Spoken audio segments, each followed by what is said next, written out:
Hey everyone, this is Unit 3 Notes number 15, okay? Go ahead and call it Quadrantal Angles. Quadrantal Angles. And here is our FLT. Go ahead and pause so you can write it down and then press play whenever you're ready. Okay, so pretty much straightforward here. The two topics that we have is, well, first, you want to know what the heck a quadrantal angle is, right? And then secondly, how do we determine the trig ratio of quadrantal angles? So to quickly answer your first question here, okay, let me go ahead and pull up a simulation here. So what we're doing here is we're working our way towards something called the unit circle, which is what all of these lessons are leading up towards, okay? Basically, we're going to be able to find certain values just by using the concept of triangles. So for instance, if you take a look here, that green line is like your initial side and the purple is like your terminal side. So as I open up that angle right there, notice how the length of the green line, as well as the purple line, as well as the blue line changes. But notice how it keeps making this right triangle. And notice how, again, in the previous lessons, I mentioned that we always hug the x-axis, right? So here, let me see if I can extend this. Hold on. I won't go all the way through, but I think this might work. Notice how no matter where I am, I can create a right triangle, whether it's really wide or really tall. And even in, oh, quadrant 2 doesn't work because there's limitations. Okay. No big deal. So, in the previous lessons, we were able to draw some type of triangle in the second, third, and the fourth quadrant, right? But just so that you know, is it always possible to draw a right triangle? So notice how when we get closer and closer to, I'll replay this again. Notice how when this point gets closer and closer to the top of that circle, the green length is getting shorter, the blue length is getting longer, right? The green length is still getting shorter and shorter and shorter. And eventually, that green length is going to go closer and closer to a length of 0. But my question to you is, what happens if it lands right on the axes? Notice how right here, right when I stopped it, when you stop at the axes, is there really a triangle there? And depending on who you ask, they could say either yes or no. Theoretically, there is a triangle there. Physically, there is no triangle there, okay? So it's tough to draw a triangle because they land on the axes, okay? And what we call these are quadrantal angles. And where it comes from, just so you guys know, the key word here is quadrants, right?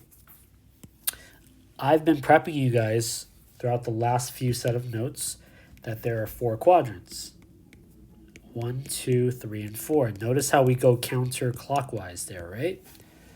Okay, so the thing is, every quadrant is in charge of the same amount of degrees.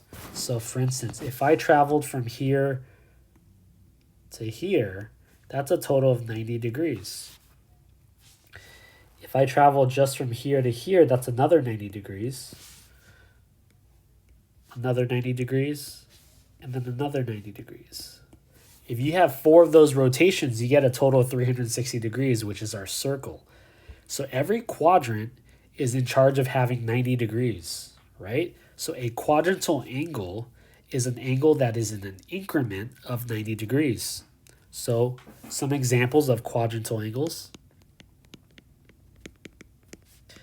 So quadrantal angles pretty much land on the axes.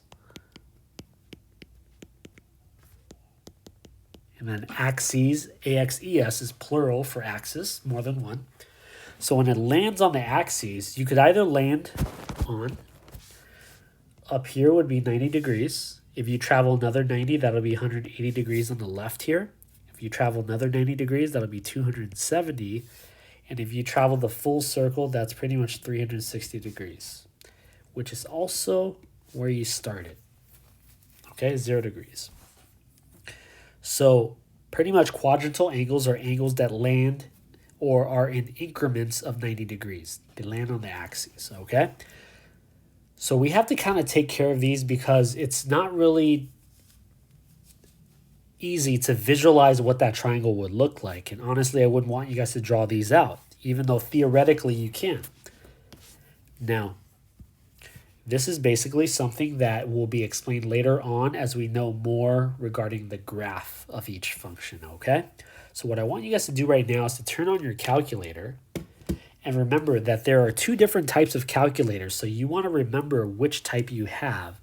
So the easiest thing to do is this, okay? If you have a blank screen, an empty screen on your calculator, go ahead and press the cosine button, okay? Now, if you press the cosine button and on your screen says COS, okay, then you have a new school calculator, okay? If you press cosine and you don't get COS, you might get a 1, then you know you have the old school calculator. The old school calculators are like the iPhones, okay, which is so backwards. But if you press cosine and you could see the letter COS, you know you have the newer version, okay? The only difference here is with the old school ones, you have to do things a little bit backwards, all right? So I'm going to show you some values, okay? So let's say I gave you the sine of 90 degrees, all right? Go ahead and type sine of 90 onto your calculator. So if you have the new school, you would type it exactly as how you see it. Well, not exactly, but if you have the new school calculator, you would just type sine 90, closed. No need to write the degree symbol, equals. Okay? Now, since 90 represents degrees, you want to make sure that you're in degree mode. So if you did this correctly, you should get 1. Okay, so go ahead and try that out on your own. If you have the old school calculator, again, you want to be in degree mode first. You would just press 90 and then the sine button. And then press, well, actually, I don't think you need to press enter. The moment you press 90 and sine, you should get 1. Okay. Cool. So let's try another one. Sine of 0 degrees. Go ahead and type it out however your calculator is equipped, okay? Sine of 0, press play when you're ready. Sine of 0 should come out to 0, okay? So just so that we're not all over the place, we're going to go ahead and make a chart here. Just so that we're a little bit more organized. So I'm going to write sine here. Oof, that was a bad one. Hang on, let me try that again. Let's draw sine here, cosine here, and then we're just going to put x right there, okay? So what we're going to do is we're going to jot down some quadrantal angles. So the very first one that we're going to consider is 0 degrees. Okay, so if we travel another 90 degrees, we will get 90 degrees. If we travel another 90, we get 180, then 270, then 360. And we're not going to go any further than that because anything before 0 or anything after 360 are just coterminal angles, okay? Okay, so here we go.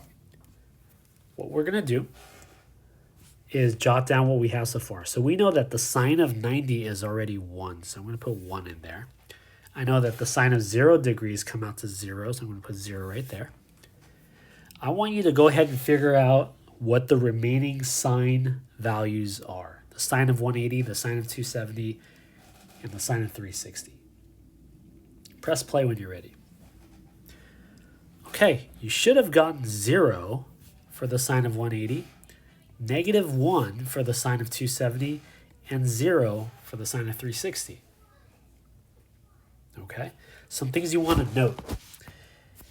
0 and 360 degrees are coterminal angles. They end up in the same spot. Whenever you have coterminal angles, you're going to end up with the same value here. Okay, so just keep that in mind. So that first and the last column should always be the same, all right? Okay, now what I want you guys to do is to figure out the values for cosine. Go ahead and do that. Press play whenever you're ready. Cosine of 0 comes out to 1. Cosine of 90 is 0. Cosine of 180 is -1. Cosine of 270 is 0. And cosine of 360, since the cosine of 0 is 1, cosine of 360 should also be 1. But notice how the two coterminal angles have the same ratio. Okay? So this is really what you want to know. Now, whether you want to memorize this or not for now, I'll leave that up to you.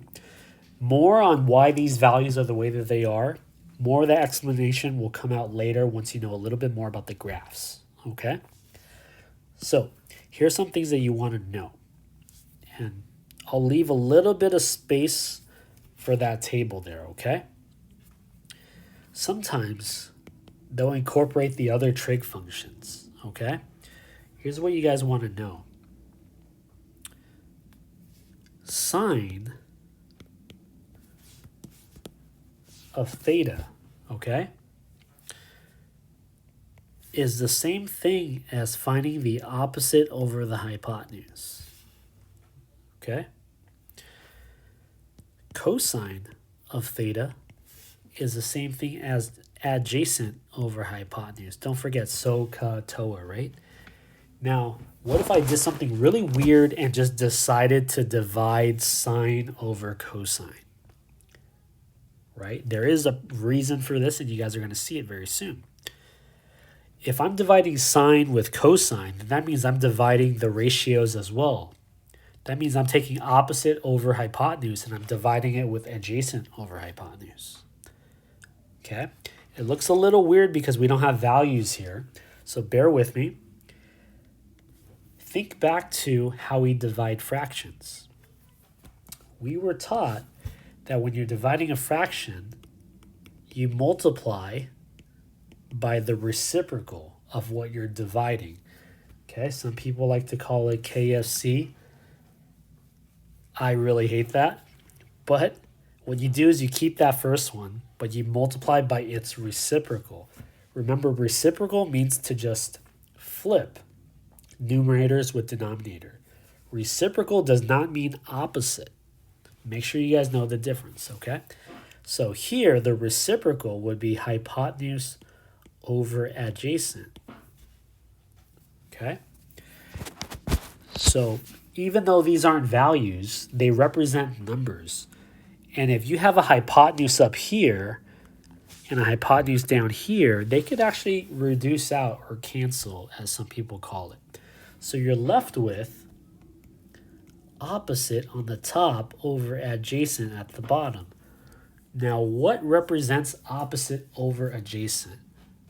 Okay, so hopefully you guys remember that opposite over adjacent is the ratio for tangent. Okay, so what am I trying to get at here? Tangent, although means opposite over adjacent, that's the same thing as sine over cosine.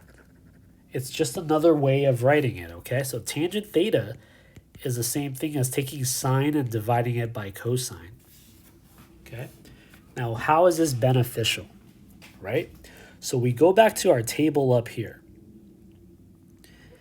I know the values of my quadrantal angles, so what I'm going to do is I'm actually going to extend this, okay, and squeeze in tangent now. All right, so check it out. I know that tangent is sine over cosine. So the tangent of 0 is the same thing as sine of 0 over the cosine of 0. The sine of 0 degrees, according to my table, is 0. And the cosine of 0 degrees is 1. 0 over 1 is just 0. Okay, so let me go ahead and erase this so that we're not going all over the place here. So from here, because I know that sine over cosine gives me tangent, 0 over 1 here is just 0. So you could really look at it like this, like 0 over 1. So it's visually, it's easy to see. Okay, so I want you to go ahead and think about what the tangent of 90 is. Press play when you're ready. Tangent of 90 is the same thing as the sine of 90 over the cosine of 90, or pretty much 1 over 0. Well, what the heck is 1 over 0? Okay, the easiest way to remember this is if you're dividing by 0, when 0 is under, it's undefined. I'll say that again, okay? When 0 is under, it's undefined. You cannot divide by 0. So we're just going to write undefined there, u over d. All right? Trying not to erase the other part. Okay, there we go. We did it. Okay, so I want you guys to figure out the rest. Knowing that tangent is sine over cosine, what's the tangent of 180, 270, and 360? Press play whenever you're ready. Okay, so right off the bat, I should know that the tangent of 360 is also the tangent of 0, which is 0 because they're coterminal angles. Okay, coterminal angles always produce the same results. Okay? Okay, tangent of 180 is 0 divided by -1. 0 over -1 is just 0. Okay? And tangent of 270 is -1 over 0. Notice how 0 is under, so this will be undefined. Okay? So there you have it. Now we know the trig ratios for tangents at the quadrantal angles. So remember, all of this right here are called quadrantal angles because they have some increment of 90 degrees. Okay? So here's what I'm going to leave you guys. What if I were to extend it a little bit more?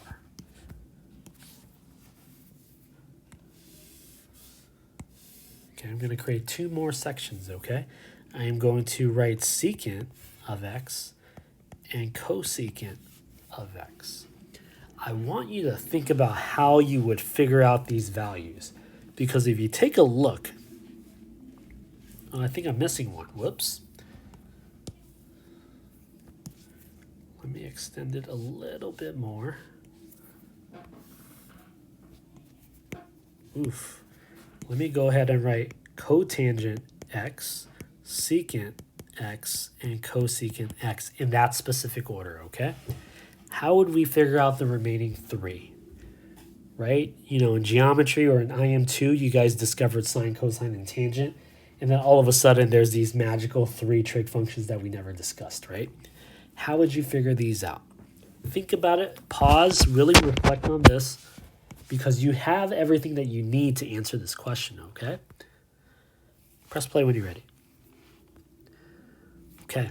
So I'm going to start off with cosecant, okay? I know that cosecant is just the reciprocal of sine. Okay? Reciprocal just means that you flip.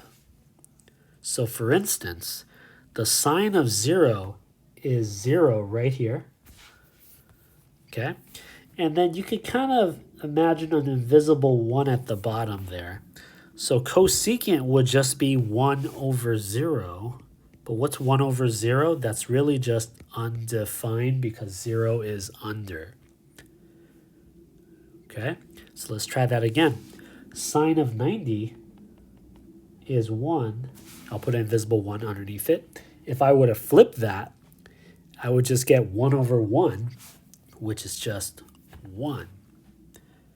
Okay, go ahead and fill out the rest there. Press play when you're ready.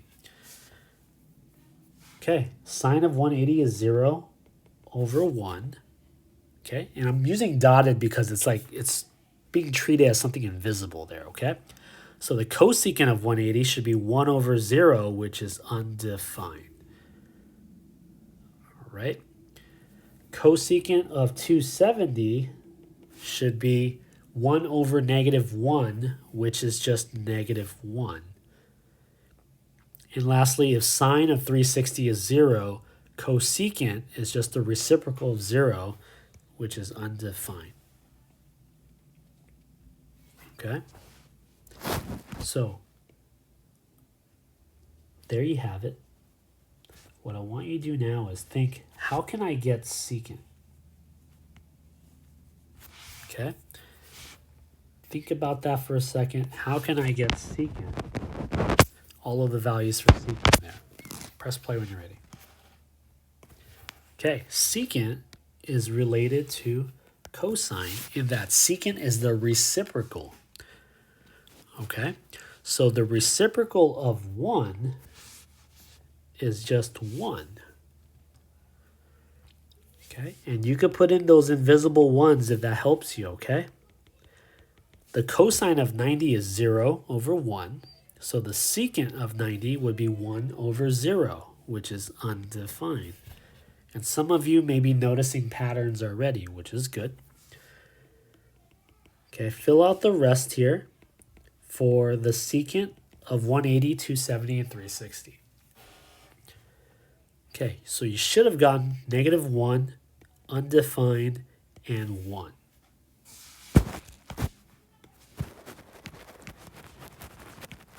Okay, all right, here's the last one. So we have cotangent. Okay, cotangent is the reciprocal of tangent. Okay, notice how I wrote it very strategically here. I'll use colors to kind of animate. Sine paired up with cosecant, the two outer ones. Cosine paired up with secant, the two inner ones. And then the ones closest to each other are also reciprocals. Okay, so tangent and cotangent are also reciprocals of each other as well. So if tangent of 0 is 0, then cotangent would be the reciprocal of 0, which is undefined. Okay? If tangent of 90, and this is where it gets a little weird, if the tangent of 90 is undefined, remember undefined means, and I'll write it out over here, undefined just means that you're dividing by 0. Okay? So if I take the reciprocal of something that's undefined, then I should get 0. The reciprocal of 0 is undefined. The reciprocal of undefined is 0. Make sure that makes sense, okay? So fill out the next 3. Press play when you're ready. Okay, so cotangent of 180, 270, and 360 should be undefined, 0, and undefined. Here are all of your quadrantal angles, okay? What's the most important part? So we have a lot of values here, right? How am I going to remember all of this? Okay, obviously you guys have it in front of you.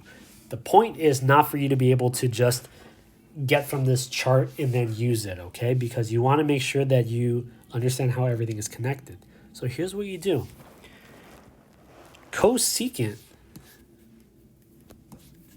is built off of sine. So if you know sine, you know cosecant. Secant is built off of cosine. So if you know cosine, you can build secant. In tangent, remember, is just sine over cosine. So if you know sine and cosine, you should know tangent. And if you know tangent, you should know cotangent. I said a lot there, but if you were to transcribe everything that I just said, everything depends on sine and cosine. So as long as you know the first 2 rows, you're good. Everything else is built off of sine and cosine. Okay? So what you want to practice is this, okay?